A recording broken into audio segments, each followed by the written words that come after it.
You are listening to The Material Revolution, a podcast dedicated to building a better understanding of and relationship to textiles, fibers, and resources.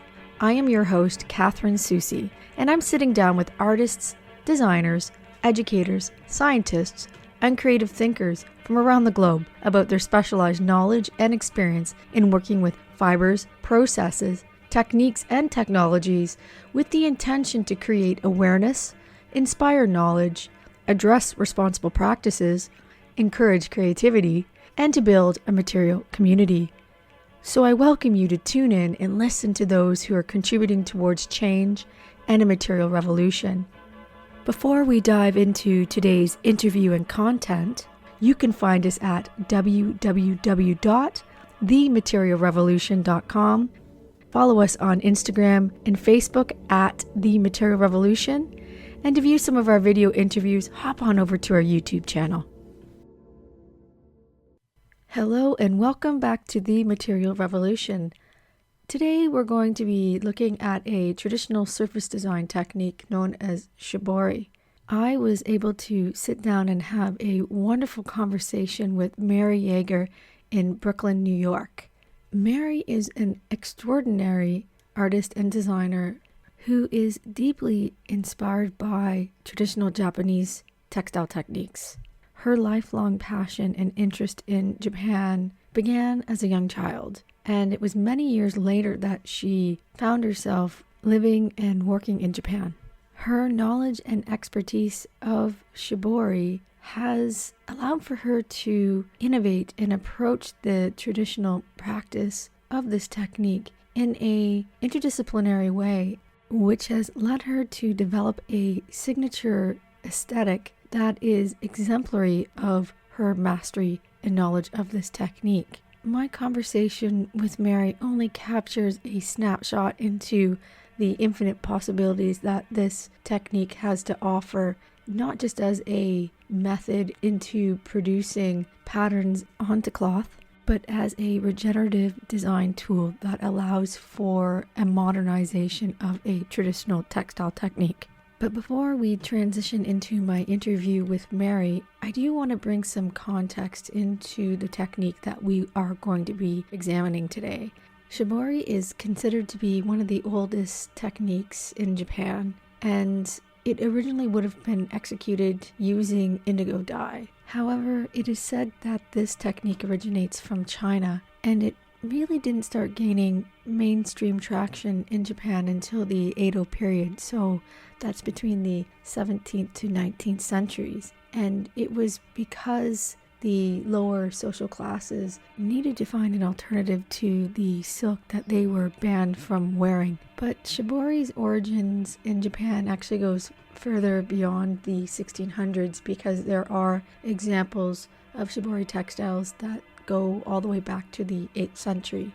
And it's my understanding that it was during this time the Emperor Shomu included a piece of Shibori dyed cloth in a collection of items that he donated to Nara's Tadaji temple. And the complexity of this technique actually lies in its process. And it's a process that requires time, planning, an understanding of materials, and a deep embodiment of this technique as a whole.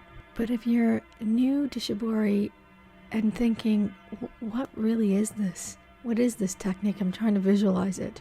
And I think the best example that I can probably give you is, which in my opinion isn't exactly the best representation of this technique, but in a more simplistic and more crude term, many people associate this with tie-dye. And to be fair, it really is more so a distant cousin to the actual mastery that it requires to execute this technique.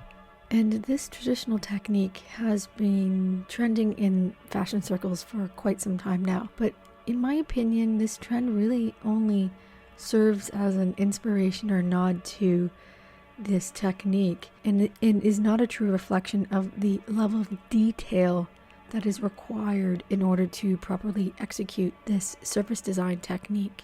And there really is a difference between Shibori and our understanding of what tie-dye is. which is why I really wanted to have a conversation with Mary about her relationship to this technique and to the process of working with traditional Japanese techniques, because I do believe that there is a misconception and undervaluing of this technique, and in that there has been a form of loss in translation and understanding what is all involved in how to properly execute this technique.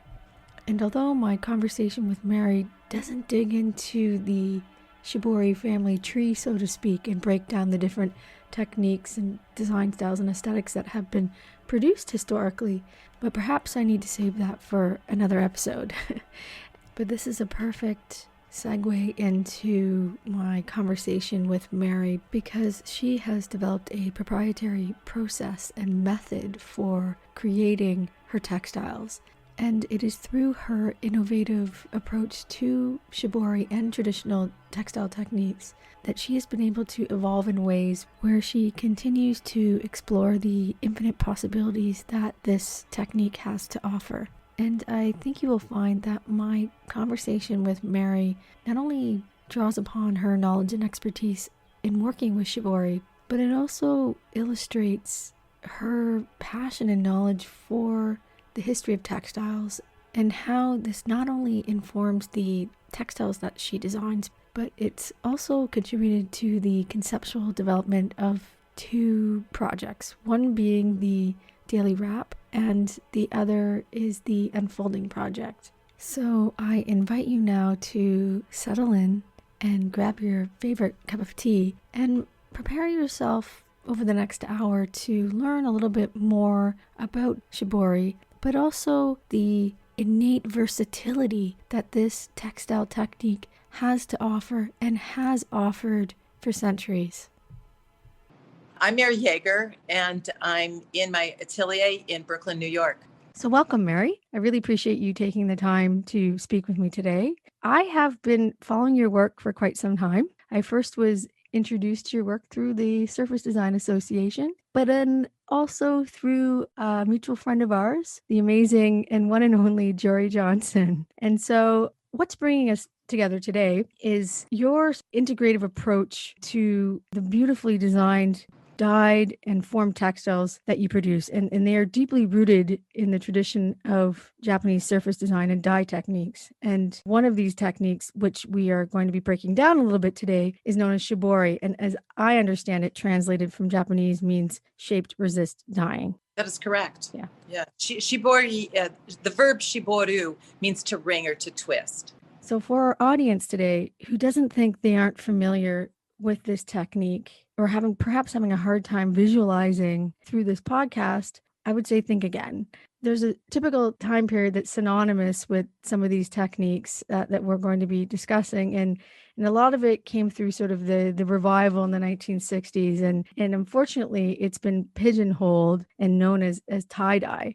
But that's not the focus of our conversation today. Actually, we are going to be looking at some of the really special techniques and processes that utilize a sense of precision and understanding of time and material compatibility in relation to techniques, and how you've come into integrating some of these techniques to allow for you to produce the wonderful signature textiles that you are known for. And so before we introduce everyone to how you came into learning these techniques, I kind of want to get a better understanding of Shibori. So in your own words, how would you best describe Shibori? Oh, that is such a great question. I think because, well, first, I think it depends on who I'm talking to, of course, and where I am in the world and what the situation is. So if I'm speaking to somebody like you, who is also a material and a textile person, I say I do various forms of shibori. Some things I learned in Japan when I was living there,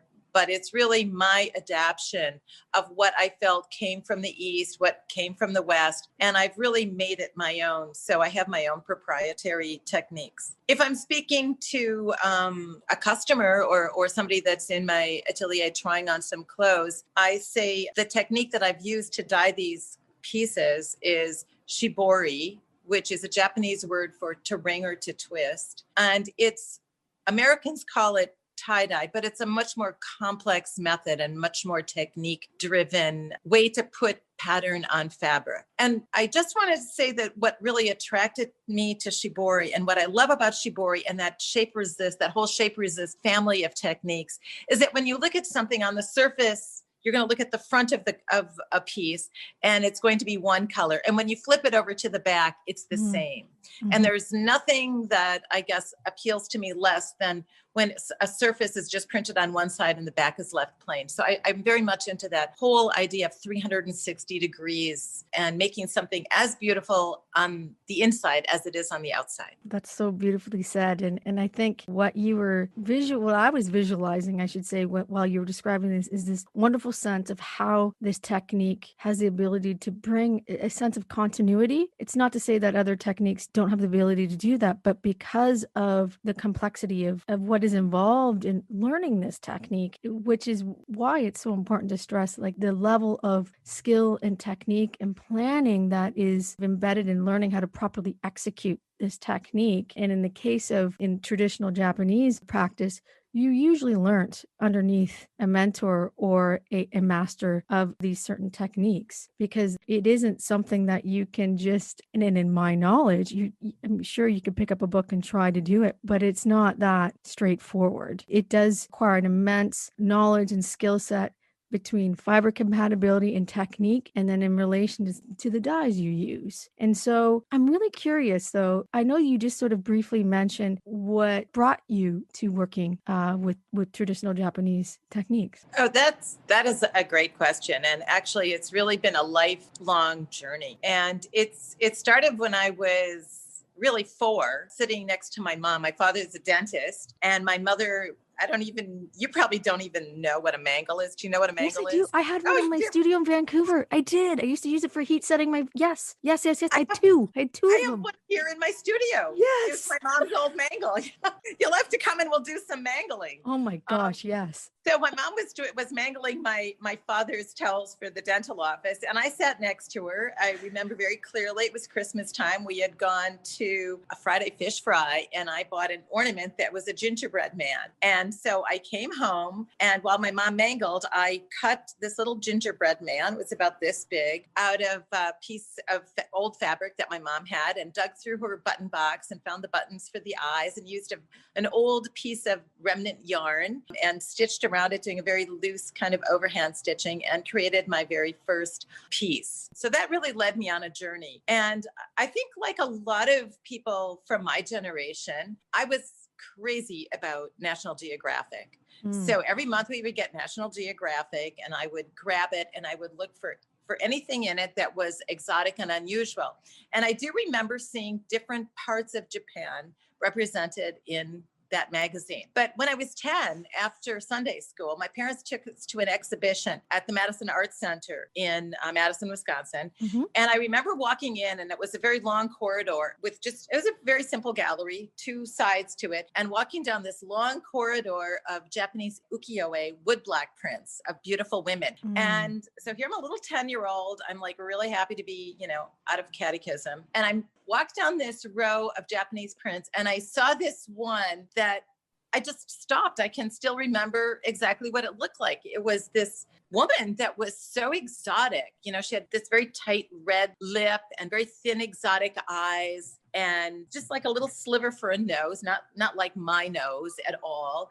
And at that time, I had very long, straight hair, but she had her hair done up in this amazing coif with gold jewels coming out. And what really caught my eye was the drape of her garment. So it was this layering of patterns and textures and colors that were very sensuously wrapped around here. And I do remember saying to my mom, I said, Mom, this is just so exotic. Where did this woman come from, and where is she? So it really set me on a lifelong quest to learn about Japan and to get to Japan. So I was very lucky when I was working in the New York City Garment Center after graduate school and designing that the companies I worked for did send me to Japan to shop for fabric. And I have to share with you a really funny story. The first time I was in Kyoto, we were working with textile people in Osaka, and I took the train. We had the afternoon off. I took a train to Kyoto. I got off at the train station and I started walking around, and I really I just started crying because it did not look like the National Geographic version of Japan.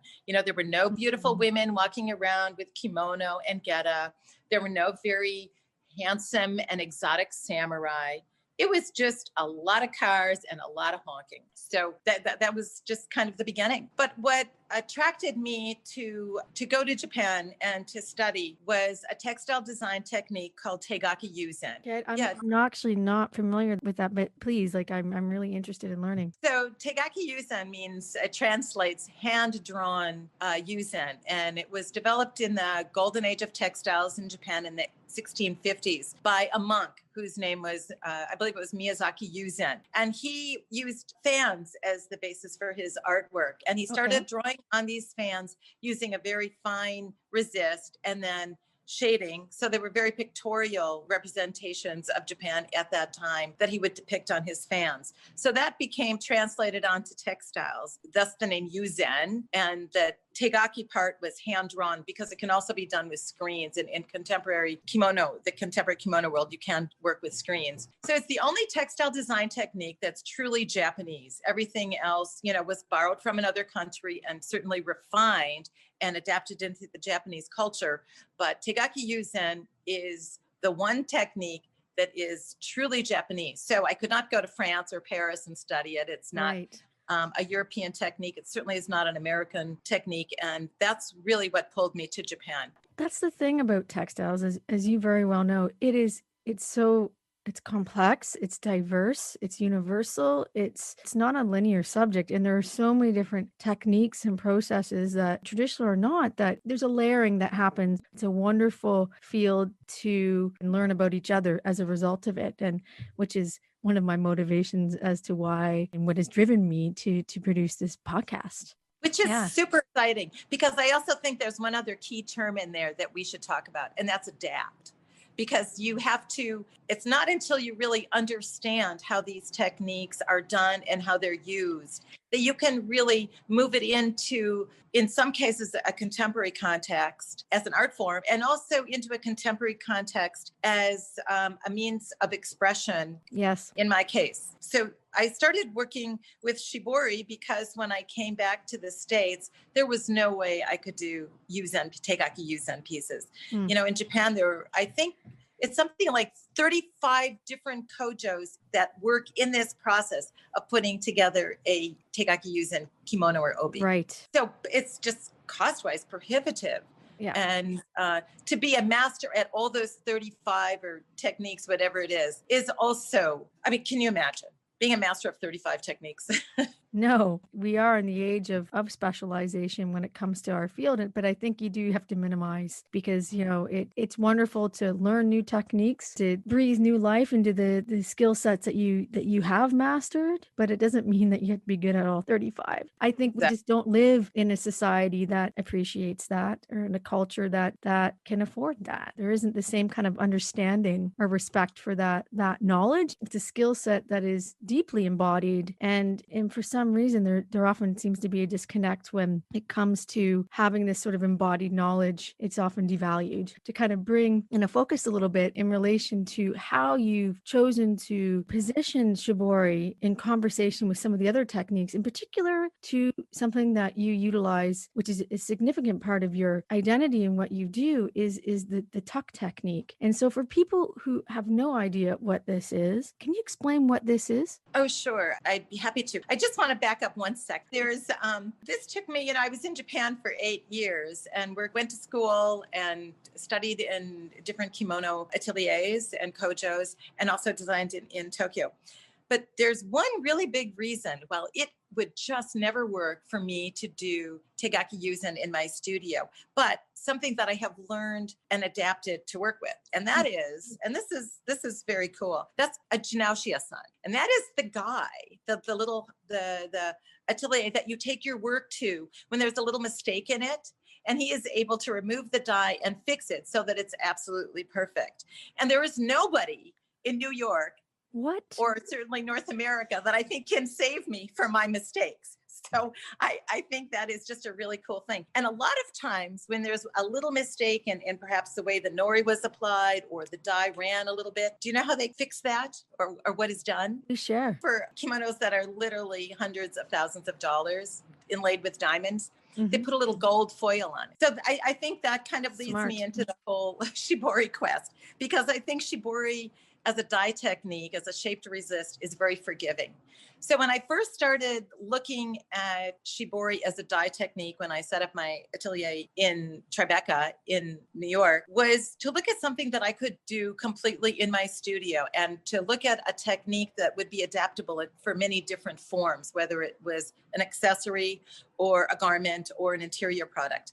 And at that point, I have to say also, I was really tired of what's called surface design and that concept of hand painting. I mean, it is a very antiquated and not very descriptive term. And I think it gets and it has in the past gotten a lot of bad press. So this is just one piece that I happen to have here, but this is one of the early pieces I did where I started working with fabric that was stitched. Right. And it's very smooth and clean with lines. And I did them so that I worked with a very flat pieces of fabric, like a kimono, which is a flat piece of fabric. It's not, meaning that it's not shaped with armholes or necklines. They're flat, clean, geometric shapes. And so I took that concept of the flat, clean, geometric shapes, but with wool, I was able to shape them so that I could create curves and volume to fit the body. And I started working with a series of capes, and then my capes grew into coats and bigger capes and a whole line of other things. Mm-hmm.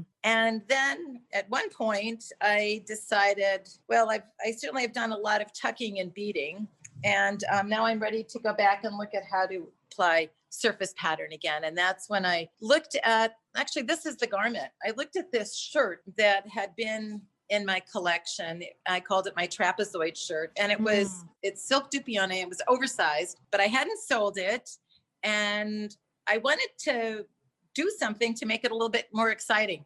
So I pleated it. So I pleated it horizontally and I bound it up, and then I dyed it in like a blackish indigo acid dye. Mm-hmm. And then when I opened it up, this is what the pattern looked like. It was very blurred and smudgy. And I thought it brought what was a very kind of very tailored shirt into a new context. But of course, you cannot permanently pleat silk, as you know. Did you know that? That's correct. Yes, I did. Yeah. And we all know about Mr. Fortuny that threw away the recipe, right? I know. Unbelievable. So I decided that I really liked that volume and kind of the bounce and the way that this piece moves, because the silk is very lightweight, but I wanted to maintain this feeling of the horizontal stripes. So I went in and I edge stitched the garment on the seams, both on the inside and on the outside, so that the lines are permanent, the pleats are permanent. Mm-hmm. So that was where I started working with a different kind of shape to resist. My next question for you is, I guess, for me to back up for a second, I think in sort of in response to what you just shared with me, it's just this wonderful geometry that exists in line and shape in the structure of the cloth. And so, I think it's important for the audience in general to kind of have an understanding of how architectural it is, the technique as a whole, and how you're pleating and folding and integrating, the different processes that you have to build this form and structure that's worn on the body. The dye technique adds one level of an architectural dimension to your work, but then the stitching that allows for you to honor what has gone into the print itself, because, as you indicated, obviously silk can't hold the pleat. And so I feel like what you've done is captured the integrity of the technique in a way that has allowed for it to be sort of modernized in a structural sense. And it also says about the longevity of your work. I think there's something when it comes to employing stitching, tucking, that allows for the fabric to embody the technique. I mean, it already embodies the technique with the dyeing, but the way that you've implemented this one little extra technique to it, I feel like it has a different sort of presence as a result of that. Have you found that in working with the techniques that you work from, how has it come to impact other areas of your creative practice? I think that because I have a background in textiles, a very strong background in the history of textiles and in techniques and also cultural arts, in fashion, because I designed, for the fashion industry corporately a great number of years, both in the United States and in Japan, that we have to keep moving forward. And I think it's so important to look at these very amazing dyeing techniques and textile techniques, at the history of them and kind of how they were done by masters, how they continue to be done by masters, but yet also to pull them into a contemporary context, because unfortunately labor is very high. And I think we also need to be very conscious and be very aware of our depleting natural resources and how to really Absolutely. honor these changes in our environment, and be very sensitive and mindful of what we do every day. I mean, I'll speak for myself, what I do every day in my studio. So I started a number of years ago when I started with these pleated pieces. I looked at garments that I had done in the past that hadn't sold for whatever reason, and worked on ways to kind of bring them a little bit more into a contemporary context and something that was a little bit more really signature of me. And I had a tremendous number of fabrics. I mean, and I've also moved 4 times or so in the last, like 6 years. It's really a drag. I was in one studio for 18 years. The building gets sold, moved half my stuff to storage. Finally, I'm here in this really fabulous old factory here in Brooklyn. So I hope I won't get the boot for a while. I hope not too. But I had a lot of fabrics from doing production work over all these years. And really, I have, for the last, 2 years now, just shopped my studio. I mean, there are certain things that I need, but I really shop my studio. So I became really excited about using silk dupioni in other ways. I did a lot of interior work with it, but as a result of that, I had over 50 colors of silk dupioni silks, ranging from very small fragments to maybe 50 or 60 meters on a bolt. So I started working them into newer garments. So I did, a series of scarves to start out with that, again, started out, the original prototypes, pieces that I had left over from my store. I had 3 pieces that hadn't sold. So I did some horizontal pleating and turned them into a whole new feeling for this accessory. And of course, from something straight that you tie around your neck, it went to something that was circular that goes over your head. So let me just pull one out here. So here's one. So I call these my accordion bonbons, because when they're folded up, they're fabulous, and flat, I felt they really looked like beautiful little colors, candies that you might eat, during the holiday season. Gorgeous. So they're reversible. And they're very pliable. And plus, I think as a fashion designer, accessory designer, you always have to think of what happens when it's not on you. So these fold very flat. So true. So you can wrap them in a piece of tissue paper and store them in your drawer, or put them in your handbag. So when you're out in the daytime, doing your thing. And then when you're going out at night, meeting friends, or, unfortunately, we're not gathering in the same way we used to, but okay, we're going to gather at the moment. I know. And then you can just pull out your bonbon and put it on and feel like you are the party. I love that. From the bonbons, I went into doing garments. And here's one of my dusters. I've done a series of 30 dusters to date. So this is one of my dusters. And what I do is I have a very large studio. So I lay them out. I usually work on 3 at a time. Okay. And I work on different sizes, a small, medium, and a medium large, and then a jacket. So you can see, I'm going to just pick up my mannequin. Yeah, there's a lot of so you can kind of see the detailing. Yes. Where I've incorporated the edges of the fabric and fringed it. So I call this my eyelash mosaic. Beautiful. And I pleated them on the bias because I felt it gives the garment another dimension that's a little bit asymmetric, a little bit more free-flowing. And what I love when you have these on, they're weightless. And they kind of, I can't say they bounce, but they just flow with your body. They don't possess you. They're just something that's almost like a second skin. They're so light. Well, there's a softness and femininity to it that I would say is in contrast to sort of the geometry that we were seeing in your other piece, right? I think that's something that's really quite beautiful, quite poetic about how you constantly push other techniques and how you're using it in different forms. I think that's really important. Thank you. I mean, I think again, it's a very evolutionary process, but I have to say, every day I come into my studio, it really excites me. And 3 years ago, or two summers ago, in 2018, I was invited to be part of a museum exhibition in Switzerland with Jory Johnson, who we mentioned before, Kawada, Annalisa Headstorm, and Masha Mione. So I wanted to take these dusters from a very kind of a fashion context into more of a contemporary art context. Right. And at that time, I think the world, I mean, we were in quite dire straits. We were obviously in the middle of a pandemic, but there were other things happening in the world, of social injustice and climate control that were becoming very prevalent in the news. So I was working in my studio very late one night, and I thought, what I really need is hope. I need words of hope to think about as I'm doing my work, to make my day feel better, and also to make so that my clothing has a broader meaning and a broader story. So I chose my 7 words of hope. And by this time, it was about 3:00 in the morning, and I chose love, joy, peace, compassion, empathy, courage, and happiness.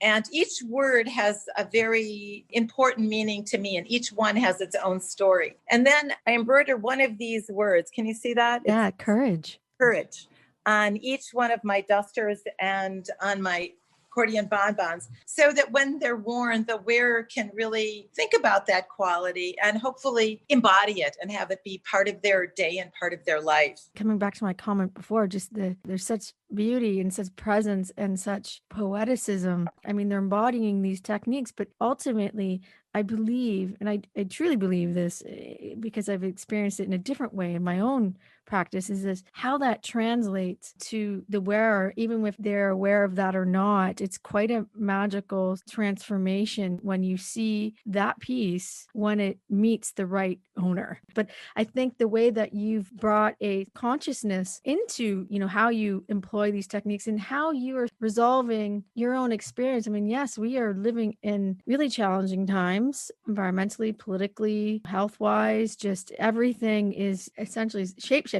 in some more significant ways than others. But I think one way of being able to resolve those things as an artist and as a designer, knowing that you have this skill set that allows for you to have the ability to create these lovely little reminders, first and foremost for ourselves that are involved in the making of it, but then how it can empower others as a result of that. And I think that's really quite special what you're doing, those details that you're bringing into your work. Which brings me to my next question. Are there any other techniques or processes that you're looking to develop or bring into the conversation, into the mix of what you're doing right now? There are, and I'm so happy that you asked me that and that you mentioned it, because this work, meaning working with remnant textiles, is actually extremely time consuming. If you just run out and you say, oh, I'm going to make a duster, and you go buy fabric, you lay it out, it is a very simple, streamlined process. Yes. When you go in and you start looking at how am I going to use this fragment? How am I going to incorporate this little piece into something that is more meaningful? It's really time consuming, as you know. Yes. So what I've looked at that in a couple ways, and I'm asked you to take a look at the piece that I have on, which I call Layers of Courage. And this is a digital print of a box of scraps that I had after I, kind of culled through things and made one of my first dusters. Wonderful. So I snapped a picture of this pile of stuff on my floor, and then I took this little photograph. So actually the imagery was about, 5x5, 6x6, and I blew it into a super graphic, 53 inches square, and it printed it on silk chiffon. So I'm looking at, digital printing is not new, but I'm looking at different ways to use it and how it can relate to my collection to create kind of an offshoot or an extension of what my collection is, because there is no way you could ever screen print this. And there's no way, you could draw it or paint it. Could you imagine? I guess for people that don't understand, what's all involved in screen printing, you essentially need a screen for every color that's printed on to that fabric. And no. I think Hermes does 28 screens is kind of their maximum. That's true. That's true. Yeah. But I mean, as you very well know, because of their brand stability and their history and the heritage of that brand, they can continue to do that in that way. But not everybody, it is just not accessible. The affordability of being able to have anything that has more than 5 colors in the print. It's just, as you know, it's expensive to produce. Well, and complicated to register. So when I did the digital print of this, you have a register of all the colors. That's this, correct. I believe, has over 350 colors in. What I love about this process, though, and I'm going to show you another piece, is from far away, it creates a very bold image. You look at it very close, you can see this very interesting, intimate, pixelated pattern. And I think that's exciting because I think certainly in fashion and interiors and for accessories, you always look at things from different perspectives and different distances. Right. And for me, it is important that when you're far away, it's something interesting that's going to pull me in. And when I'm close, I still can have an intimate relationship with it. So I'm going to share my little story with you. Came back from Japan. I started doing my tucking pieces, and I was doing very three-dimensional tucking that I called my mountain tuck. So they were three-dimensional, so I was creating very 3D wool sculptures that were worn for ponchos and coats and things. And then I was interested in kind of moving on from that and thinking more about pattern in a different way. And I was pregnant.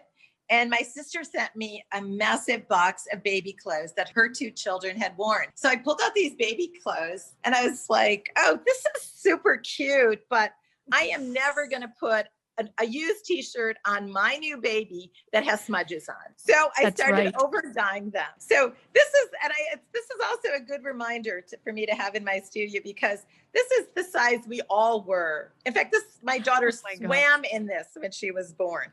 And, it's literally the size of my palm. Oh, so just think of that when you're feeling, hot. That's actually quite precious. That's a very, very, very special. So I did hundreds of t-shirts, and at that time I had a store on Spring Street, and I had a zigzag clothesline in my window, and I had hundreds of women that came in and said, oh, I really like that t-shirt. I'm going to get it for, a shower present. I'm going to get it for my granddaughter. I'm going to get it for my baby. But I really wish it was in my size. So it was kind of like finally, I think the 500th person came in and said that. And a little light bulb went off and said, oh, maybe I should translate these into other sizes. So I started doing that. And I probably, in my lifetime, I have dyed, and I'm not joking, thousands of t-shirts. And I think this kind of work was out for a while, but now it's all of a sudden coming in again. So when you ask me, when people say, oh, is that tie-dye?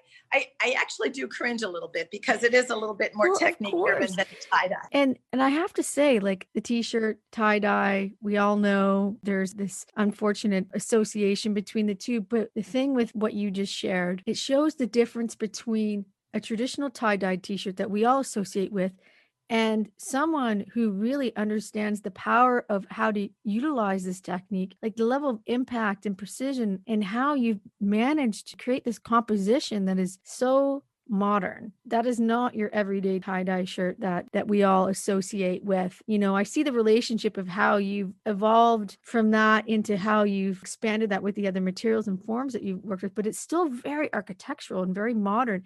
And it's something that I could say I would wear right now and probably in my 90s. There's something really timeless. It really showcases your understanding and your mastery of the technique, but I view it as your DNA. And I can see that in the continuity of how you've continued to push the use of this technique in relation to the materials and the dyes that you use. A lot of it goes back to those things that I was first drawn to at the age of 10 in relation to kimono, where, the entire body, it tells a story. So from at any point that you look at this garment or at this person wearing the garment, it's interesting. The pattern doesn't stop. It flows around the body.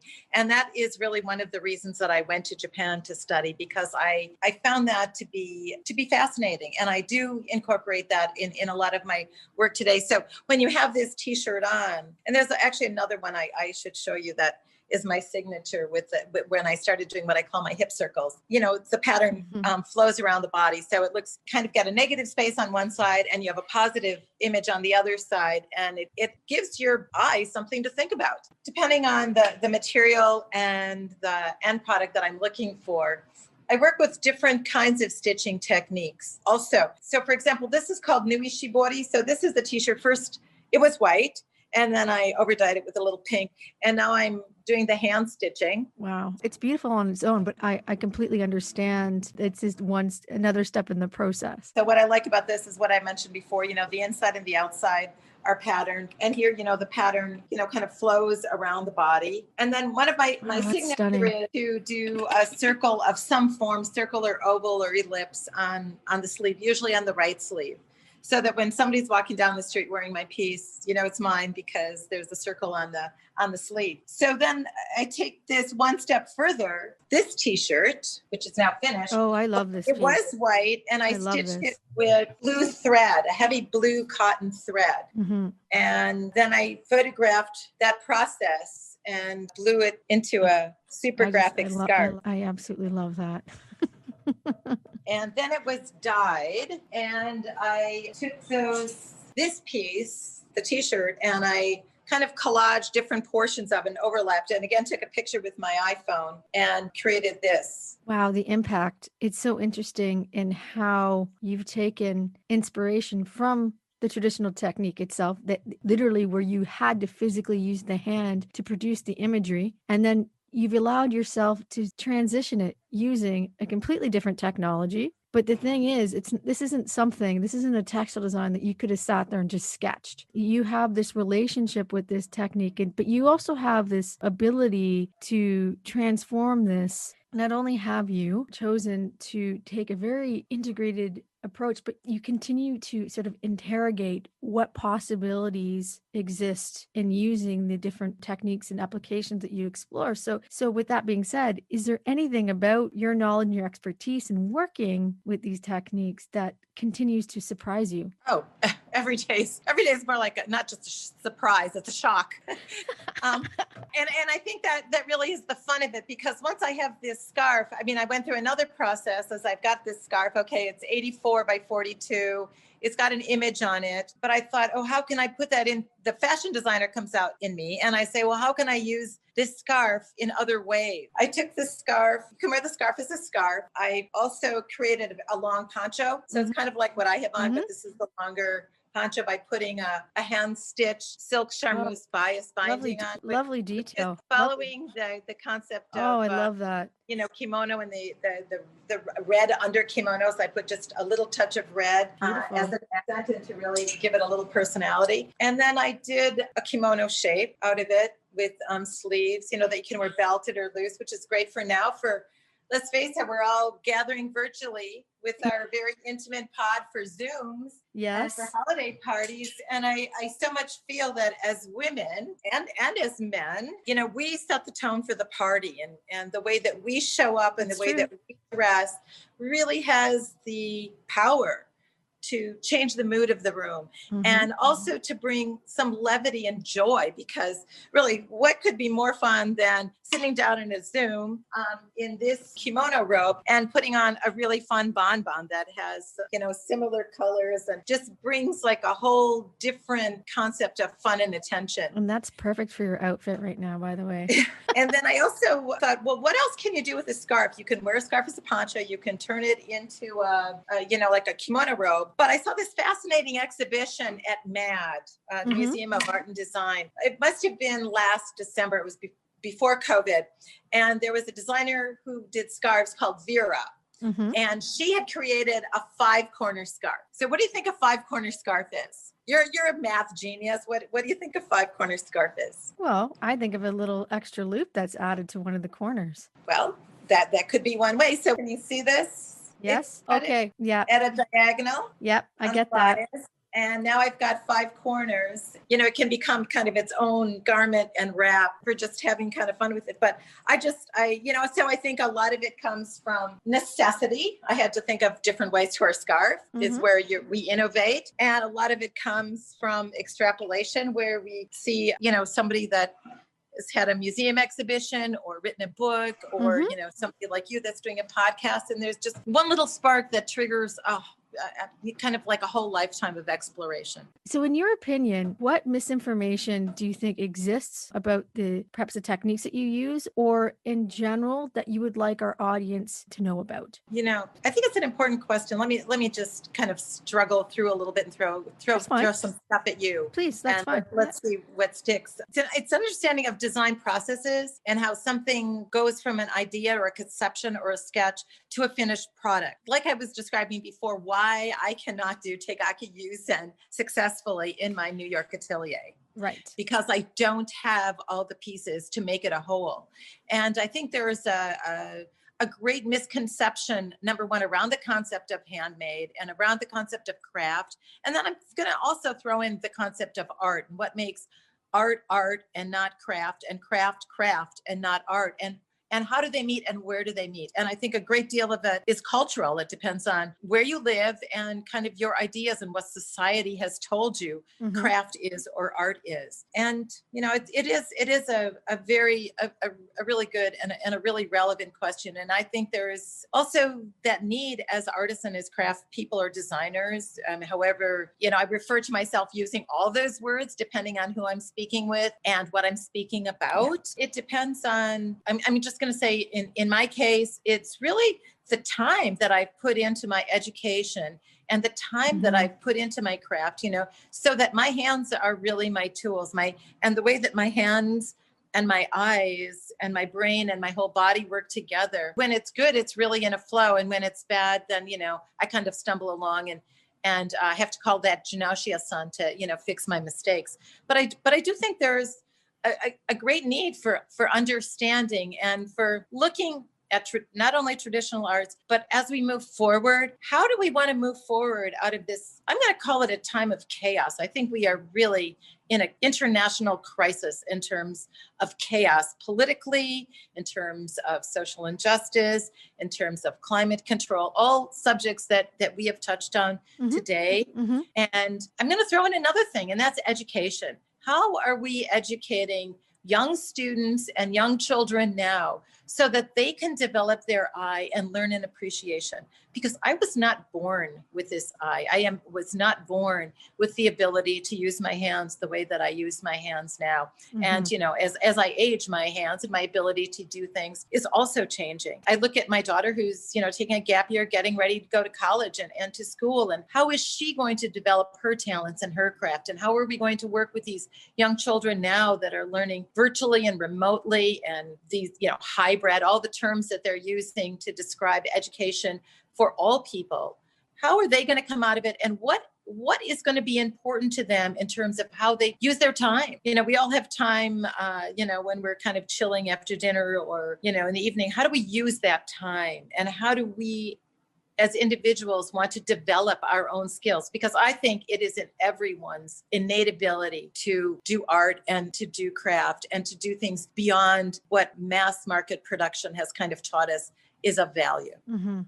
Kind of going back to when you were sharing the details of your work, the versatility. I introduced your work around how you've chosen to have a very integrated approach to how you've modernized and situated your textiles and your practice, especially in how, the two projects that I'm aware of since I follow your work, which is the Daily Wrap, and then it's the Unfolding Project. That's and correct. so, and I think your practice is very integrated. And so, with projects such as the Daily Wrap and the Unfolding Project, I'm really curious because what inspired you to develop those projects? And you can focus on, on both or just one or the other, and I think it's important for the audience to understand, because I think you're choosing to expand upon the versatility, not in just how you are choosing to position your practice, but the perception of, and to me, the value that and the relationships that exist in relation to textiles. I'm just really curious, what inspired you to do that? I think what's happened in our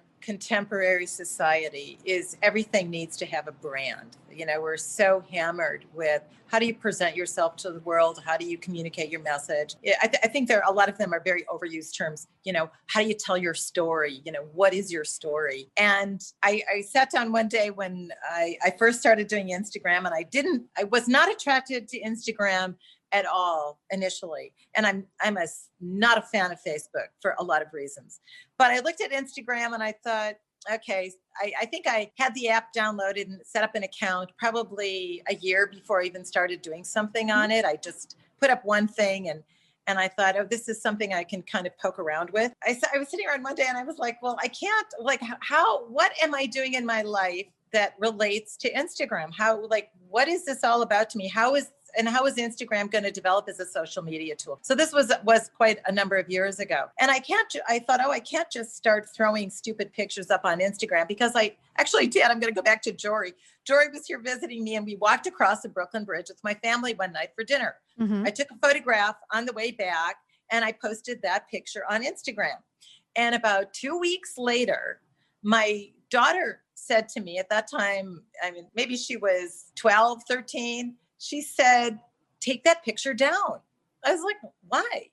She goes, number one, I don't want to be on your Instagram account. Number two, it has nothing to do with you and your work. And that really set the tone and really set the concept for how I choose to use Instagram. So when I come into my studio every day, I try to do it when I get up in the morning, just because I think the algorithms are better. And we all know about those social media algorithms. So I thought, okay, so it's something I really should do it every day because I need to keep up with the Joneses. And number two, what do I do in my studio? I'm all about wrapping, whether it's wrapping a textile or taking that textile when it's finished and putting it on as a wrap. So I thought, I'm gonna pretend like I'm a newspaper. I'm just gonna call it the Daily Wrap. And that and it's a headline. Smart. And then the information follows it. So it is certainly evolving. And I have to say, I don't feel like doing it every day. So I don't do it every day. When I want to communicate a message to my colleagues, it's really a touchstone for me to say, hey, I'm still alive and I'm working. And I just love it when, people like something or they ping me back and they make a comment, because it lets me know that they're alive too, and that they're breathing and that we're all okay. And it has just created such a wonderful international, I'm going to call it a circus. I mean, it's just an international circus of camaraderie that I get that girlfriend touch every day. And I love that. In listening to you, the things that I've seen on your social media and the way that you are considering who it's having an impact with, I just think it's a valuable gift that allows for the presence of what you do with your textiles to exist and be positioned in these other formats. We can't see, feel, touch, embrace, hug these textiles, let alone one another right now. But I just think that there's something that's quite valuable about what you're bringing to the table, what you're bringing to the conversation. That brings me to my next question. What do you want people to know about your work? Oh, that's a great question. I just want to backtrack 1 second and explain the concept behind the Unfolding Project. When I was getting ready to have this exhibition in Switzerland, I wanted to give a name to what I was doing, because just coming, from that academic background, you need a name for things. So I thought about it very hard, and I decided to call it the Unfolding Project, because it really, a lot of my work has to do with how something unfolds and it goes together. It's that concept of, release and compression. So the Unfolding Project also is very open-ended.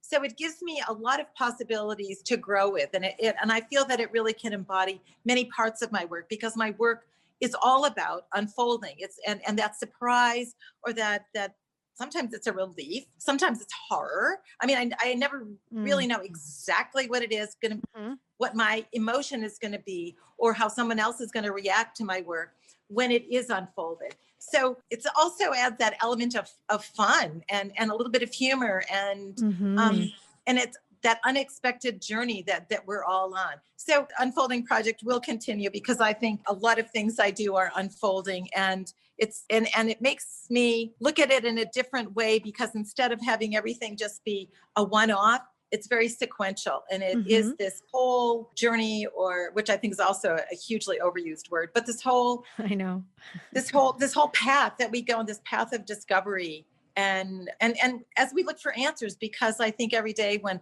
I come in, I'm trying to solve a problem, whether it's a problem of getting something out the door for a client, whether it's a problem of dealing with something I'm importing, or some kind of production issue, and right now the big problem is, how can I do all this work myself? Because my studio is really my sanctuary, and I don't want other people in here working until we have a vaccine that really works. So I am doing everything myself. And I'm looking at how can I streamline these processes? How can I streamline not only the physical work, but my thought process and kind of my emotions to make it flow in a better way so that I'm not all knotted and bottled up at the end of the day saying, oh, I didn't get this done.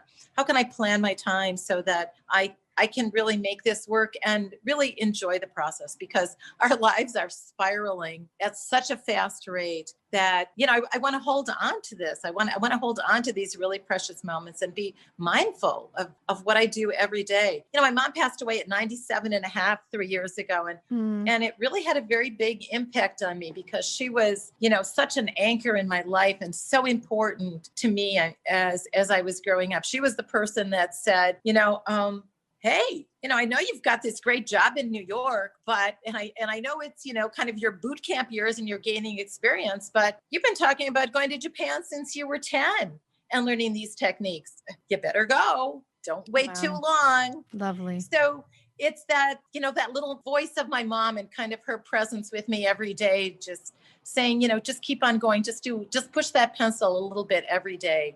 And I do think that's important.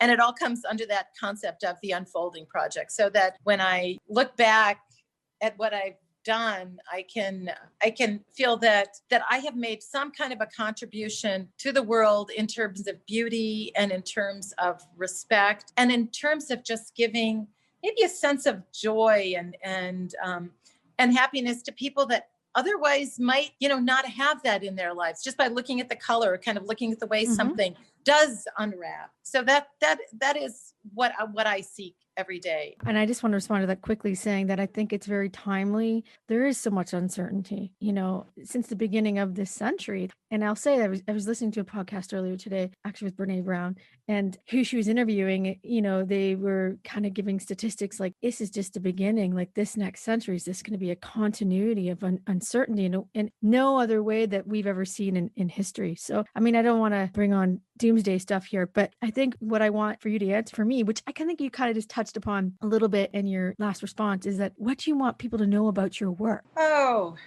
I think what I want people to know about my work is it's really that I'm the person behind it. Everything I do is part of my thought process. It's not random and it's not happenstance, that it's really part of a bigger continuum and a bigger message. And I also love Brene Brown and Priya Parker. Priya Parker is really yes. But such a hero. They're both really heroes of mine. And I think they along with, people like Arianna Huffington, give voice to women in a different way than my mother had a woman's voice given to her. She was born in 1920, the year that women got the right to vote. Amazing. And my grandmother, this is just things like this I find really fascinating. My grandmother drove the school bus. She grew up in rural Iowa. My grandmother drove the school bus and picked up all the kids in the morning and took them to school. Do you know what the bus was? Horse and buggy. I was going to say, it would have had to have been a horse carriage, because if your mom was born in 1920, hang on a second. Wow, that's pretty amazing. It is amazing. And a continuum to that, my dad was an old car collector. So I was the one that always had to hold the flashlight Sunday night at 8 so he could tinker with whatever was the latest model in our garage. So it's this very long continuum. And then I have just this beautiful young daughter. What can I impart on her so that she has a really fulfilling and a happy life? And yes, I think there are so many things going on, but we need to look at I'm trying very hard myself to look at little moments of joy and how I can connect those moments so that when I go to bed at night and, I review, what have I done today, good and bad, just what have I done? I can just feel satisfied. I can say, I'm really satisfied that I had this amazing opportunity today to talk with Catherine in London. It just gives me, I've got goosebumps. I'm so excited. It makes me so very happy. Be here with you. And, I've thought about what you're doing and how you are just really making this very succinct contribution to the world, because it is through this oral history and through personal experiences and through sharing them that there is that little glimmer of hope that is going to push us through and help us do better and really be satisfied with who we are and what we're doing, because we need to really pat ourselves on the back. I think that's something I learned from Jory. She's just like, pat on the back, girlfriend. You really did it. And you did a really good job. We don't compliment each other enough, and we don't give ourselves credit enough for our very small successes and our very small achievements. And I couldn't agree with you more. And I have to say, thank you so much. Aside from what I've shared, like what's driving me to put this together, it just reminds me of why I'm here. I'm really enjoying doing this, connecting people that, I know and that I don't know as a result of being a designer in the field, but it's also culminating my experience as an educator over the years and my passion and curiosity for materials, which I know we both share. Just want to say, which is really important in response to what you want people to know about your work and how you are situating Shibori and modernizing it as a whole, is that it's really important that people understand how important the hand is in connection to the work that we produce, because I strongly believe this, that, as soon as you remove the hand, it creates a vacancy in the textile, in that garment, or whatever form that textile is taken. And I understand, why certain technologies exist. And yes, they've made certain things easier, but we've also seen the negative side of overuse of certain technologies and techniques. But the point I'm trying to make is, like, unlike food, textiles has a very similar process in that as soon as you remove an ingredient or a component from it, it completely changes not only its presence, but just how we value it. It's opportunities like this that allows for an oral history, because whether it's through techniques that you are utilizing or through different regenerative processes. Is there anything that you want to share about where people can find your work right now, or the best way to get in touch with you? Thank you for asking that. And I do have people one at a time, come and visit my studio with an appointment. And that is always a nice touchstone and a different look at reality. You can look at it at my website, maryjaeger.com. You can follow me on Instagram, and my Instagram handle is maryjaeger_NY for New York. Doing a couple of different virtual shows, which I think are really the wave of the future, because they're international. I mean, it really brings, you can be any place on the globe and circle together in my studio with me through either a Zoom call or a private appointment, or through some of the different things that I'm doing, like Art Party Central, which is a forum to get, 6 or 7 designers together at one time and have an audience look at their work and ask questions. So it's not like you're just tuning into one person, but you can see a number of people, just like you would see at a retail trade show, like at the Smithsonian or the Philadelphia Museum of Art, but to do it on a virtual level. So I think for me, what it's done is it's kind of going back to those theatrical skills that I wish I had developed more as a young person, to really learn how to present yourself on camera and to communicate a message. That is in itself a skill, and huge. Like 6 months ago, if you would have asked me to put a podcast together, it was just not on my periphery, because my career took off quite early. I was about 24, and just the amount of media interviews I had to give. I mean, it was just everything, newspaper, I'm bombarded. And so I really had to learn to speak about myself, because they don't prepare you in school. I mean, you do a little bit of it in a way, but you still feel awkward and self-conscious around your own identity. And it takes time to literally fall into your own skin. And as you very well know, it's really a huge challenge to be able to feel comfortable with sharing that, but then developing your own language. Like, how do I really see? Like, you really have to feel and embody and know. You do that through experience. I really felt like it took me a good decade to kind of, just through all the trials and errors of doing shows and interviews and just teaching on top of it, that I felt more and more comfortable in learning how to speak about myself and learning how to speak in front of 250 people or more. And there's a whole different preparation that comes with it. And it is a skill set, as I fumble with that you do need to learn. And I mean, it's already a vulnerable space to showcase your work. But at the same time, when you get to that space of, this is my creative identity, this is who I am. And once you create that space for yourself, it's amazing who you recognize you're in conversation with. If I'm in conversation with you, for example, and we're in 2 different cities, it's like we need to have different satellites to hold space for what we're trying to do and to get the message out there. And even if you start doing a podcast, the more of us that has the ability to bring our voice to what's needed to be said and what's needed to be shared at such a crucial time in history and in our field, there's a flood of misinformation. and I wholeheartedly believe this, that we have a responsibility as to what we put out there. I actually asked you to share something with me today, a textile or garment that has meaning to you, and how this idea and where it spawns from is because of my years of teaching, at textiles. And I would use it in a textile science class because, as you know, it can be a very dry subject. It's fascinating, but, you do need to find different ways of making it creative and interactive. And so what I would do is I would ask students to bring in a textile that was meaningful to them and introduce themselves through that particular material or garment. And it was quite a powerful exercise, and it continues to have a major impact on me because of the relationships that have developed, unexpected relationships between people and the conversations. And it really made me understand that we have such deep connections to materials in ways that often doesn't get told or shared. It's one thing when you and I can have a conversation about materials, or anyone else that I have a conversation on this podcast, because we have a connection to textiles. But at the same time, for people who are just being introduced to the world of materials, the world of fibers and textiles, it's a great way to reflect upon the meaningful relationships that we often forget about. And so I would like you to share this garment. Well, this is the piece that I would like to share with. This is Yes. It's a Qing Dynasty Chinese apron skirt that is embroidered on a very fine silk jacquard. It has a pictorial embroidery that's all done by hand. I'm going to flip it to the inside so it's lined so you can't see the stitches. However, here, where the embroidery is done on the pleats and you can see the inside, I mean, you have to admit, and I think you will agree with me that the inside is as beautiful as the outside. So that's that same portion, which here we see like a little garden pagoda with flowers and leaves. Unbelievable.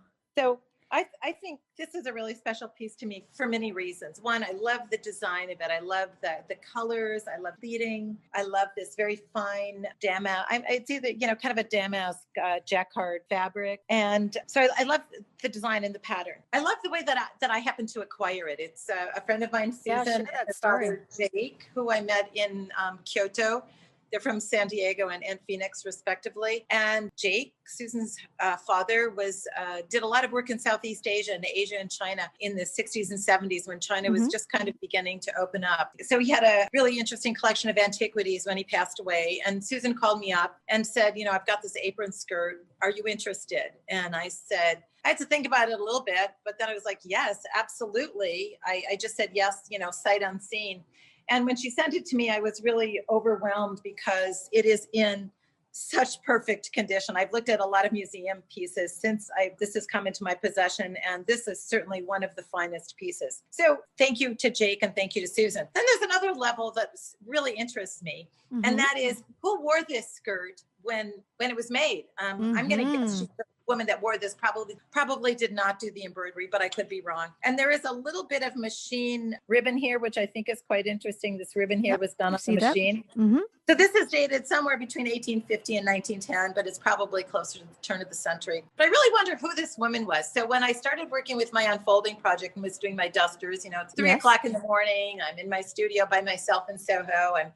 It's quiet. I'm, busy. And I started wondering, who was this woman that wore this skirt? Like, what did she do? What was her name? And I channeled that her name was Ruby. So I called her Ruby. And as I was working on my contemporary pieces, I thought of what Ruby's life was probably like then. What kind of activities did she have? Was she in the court? Did she have bound feet? Did she? Yes, that's right. Was she, I'm going to guess because of the quality of the skirt, she had enough food to eat. She was probably, aristocratic. She was not a peasant. And I'm going to guess also because the skirt doesn't show very many worn marks, that she didn't wear it every day. It was for special occasions. But is she one of those lovely, kind of princesses, Chinese princesses that would, sit on a chair, with her bound feet up on a box. And I know exactly what you're talking about. And then looking at kind of an oversized, robe on top, the very straight smile, very not unlike, but very different than the Japanese beauties that first attracted me to go to Asia. And then I started thinking, as I'm doing my dusters, well, that was Ruby then. Who is Ruby today? So what does Ruby do today, and who is she, and how would she show up for herself and for others? And I imagine Ruby would wear these dusters of mine, and she would wear it in a very confident manner, and she would wear it, with great style. Because what I want people to take away, you asked me earlier, what do I want people to take away from my work and kind of about my work? What I want them to take away is a really great sense of themselves and a really great appreciation for who they are.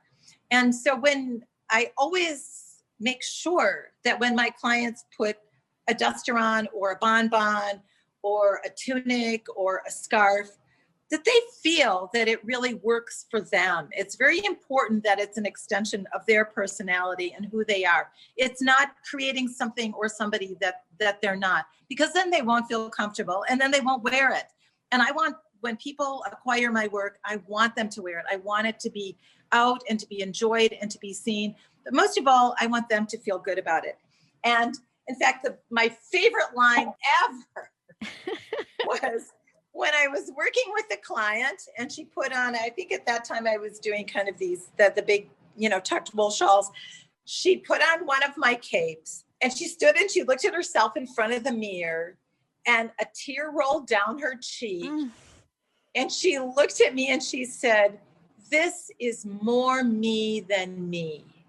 And that to me was Powerful. one of the greatest compliments I could ever have, because it meant that not only did she embody that peace and feel one with it, but it brought out the best in her. And it made her feel confident, and it made her feel beautiful, and it made her feel really happy. So that when she goes on and continues with her day and continues with her activities and continues really with her life, that she has this really elevated sense of herself. And that to me brings full circle with a lot of things that we've talked about.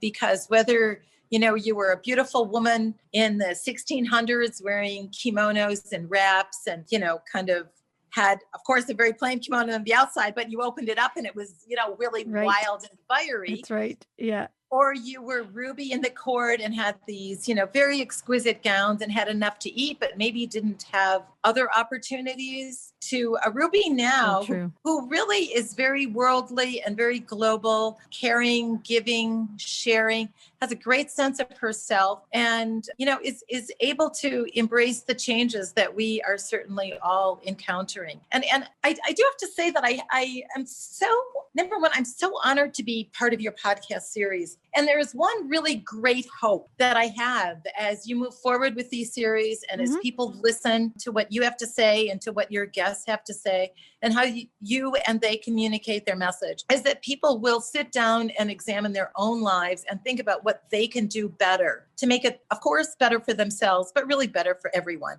We don't live in isolation anymore. We're not little, hermits in a home. We're kind of, we are, hermits now. We're just kind of, shuffling from one place to another because we want to survive beyond this, pandemic. Yes. But we really need to have a much more empathetic understanding of the world and of people, and really to embrace kindness. And I hope that, and I say that for myself too, that, everything we do has a little bit more meaning, has a little bit more higher purpose, and that we just progress forward and create really a better world for our children, because it's important and it is within our ability and it is within our scope.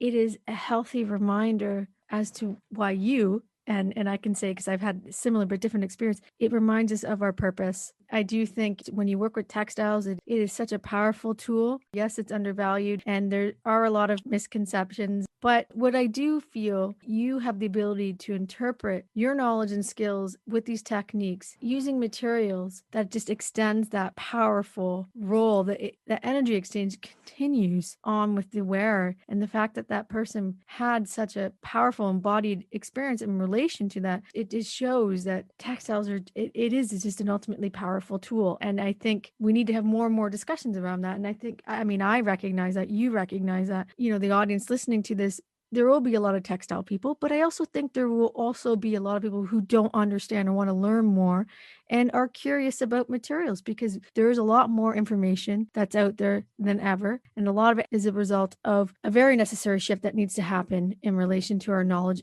about resources, all the processes that go into making not just textiles, but our clothing and where they come from, who's involved, et cetera, et cetera.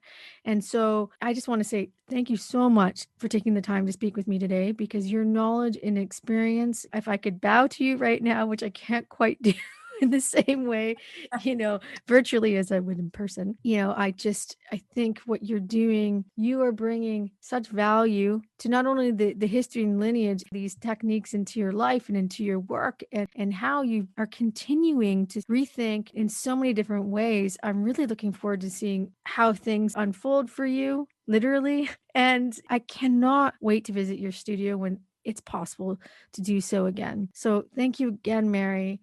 I've taken way more time up today than I anticipated, but I know you and I could talk for hours more, I'm sure. And I really want to thank you. I think it's these kinds of conversations that I have with like-minded people that just make my life worth living. I mean, I am thrilled to have met you. I'm thrilled that we circled together today. I'm thrilled that there is an audience out there that will take away whatever is important to them and that they'll incorporate into their own life. And I certainly look forward to meeting you in person and to welcome you to my studio. It's just been an absolute pleasure. I'm so honored, and thank you very much for your time.